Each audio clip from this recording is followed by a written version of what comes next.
Bonjour à tous, jour 9 du défi Abondance aujourd'hui pour moi et le thème c'est les plafonds de verre. Alors j'ai lu le défi du jour et ça m'a inspiré bien une création avec l'outil créatif du diagramme en colonne parce que eh bien, ces différentes questions que Lilou et Christian ont mis dans leur jour de défi m'a inspiré m'a inspiré cet exercice en fait où on met en regard, si on veut, plusieurs colonnes. Il n'y a pas de nombre défini en fait. On peut vraiment en mettre autant qu'on veut, autant que la feuille vous le permet évidemment.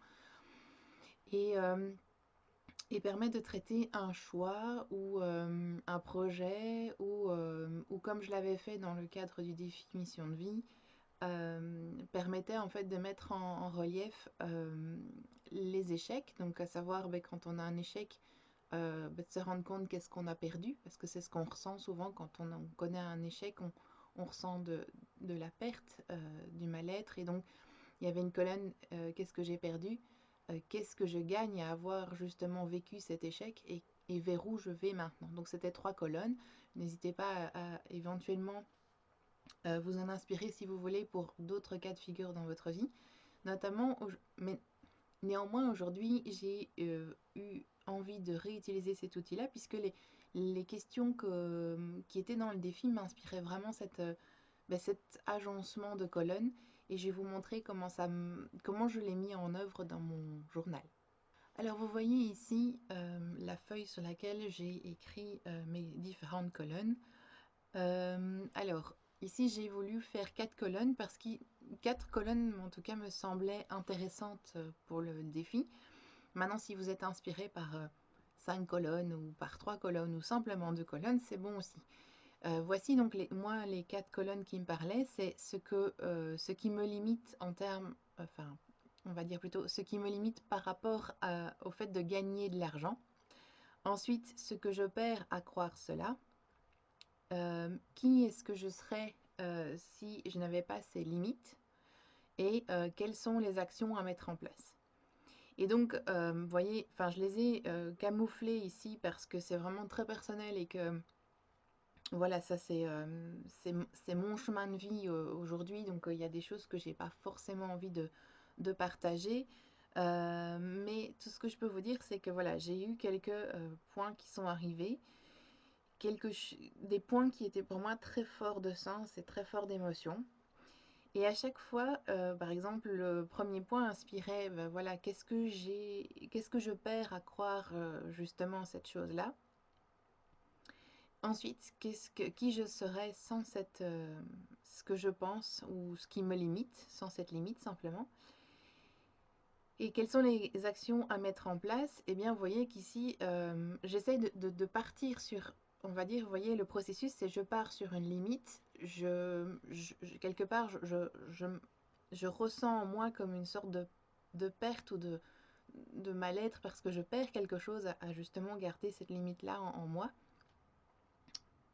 Ensuite, je repositive, je me remotive, je me rebooste en me disant, mais oui, mais si j'ai pas cette limite-là, eh bien, je serai, et généralement c'est très positif ce qui en ressort ici.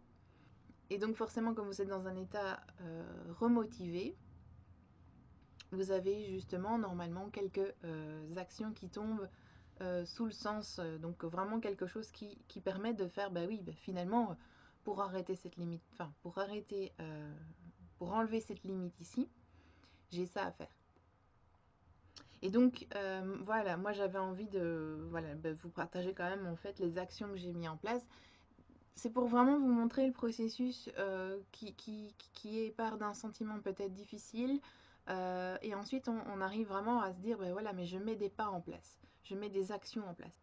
Et donc, j'avais envie de partager avec vous ces quelques actions. Donc ici, l'action, c'est notamment de continuer à faire des animations, continuer à faire le défi Lilou, parler à haute voix aussi. J'ai remarqué que moi, par exemple, parler à haute voix, rien que de vous partager via des vidéos mon avancement, ça me permet d'avoir des déclics en plus. Donc, j'avais l'impression de prendre ma place quand je parlais à voix haute. Donc ça, c'est donc une action que je vais mettre plus souvent dans ma vie.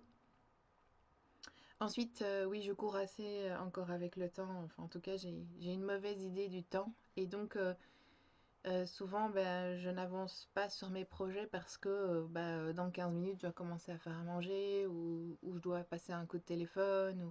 Voilà. Et souvent, ben, du coup, ben, ces 15 minutes, je ne prends pas le temps de même avancer, ne fût-ce qu'une toute petite minute. Je préfère à penser à autre chose ou ne rien faire ou voilà. J'avance pas sur mes projets parce que je pense que je manque de temps. C'est en fait mon action, c'est d'avancer même si je n'ai qu'une seule minute à moi. Ensuite, eh bien oui, j'ai encore des grosses douleurs corporelles aujourd'hui et je sais que je suis encore loin d'être totalement réparée par rapport à ce qui m'est arrivé il y a 7 ou 8 mois maintenant.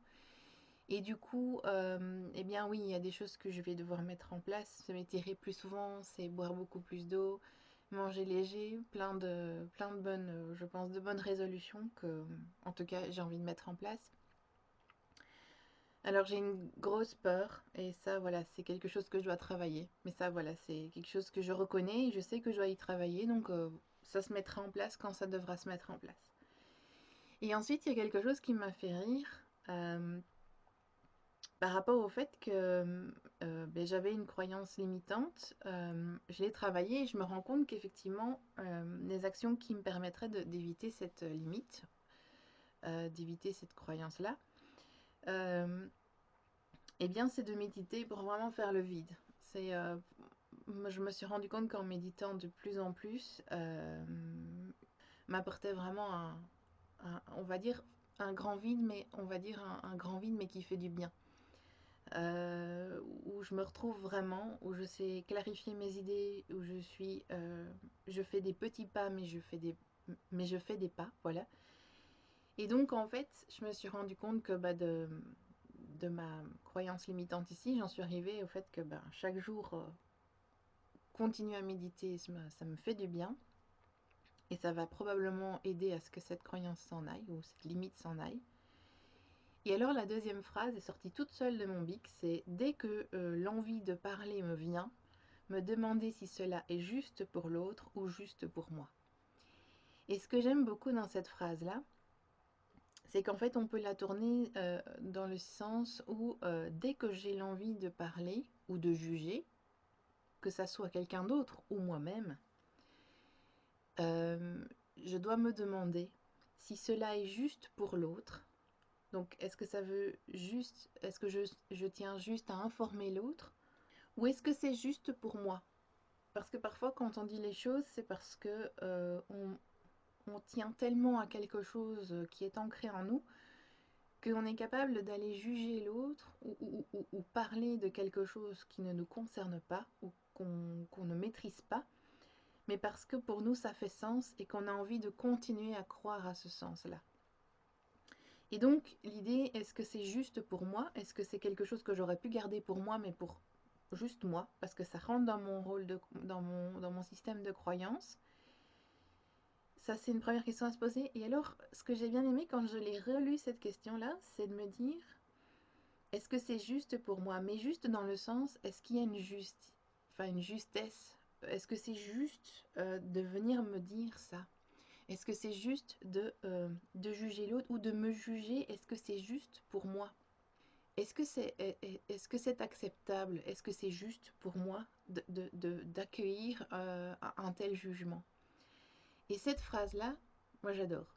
Parce qu'en fait, elle m'a vraiment permis enfin, d'avoir une nouvelle piste de travail sur moi-même. Parce que franchement, la relire et la relire et la relire me donne énormément de sens à travailler. Et j'avais juste envie donc de terminer sur mon défi d'aujourd'hui, sur cette dernière petite phrase, dernière petite pensée.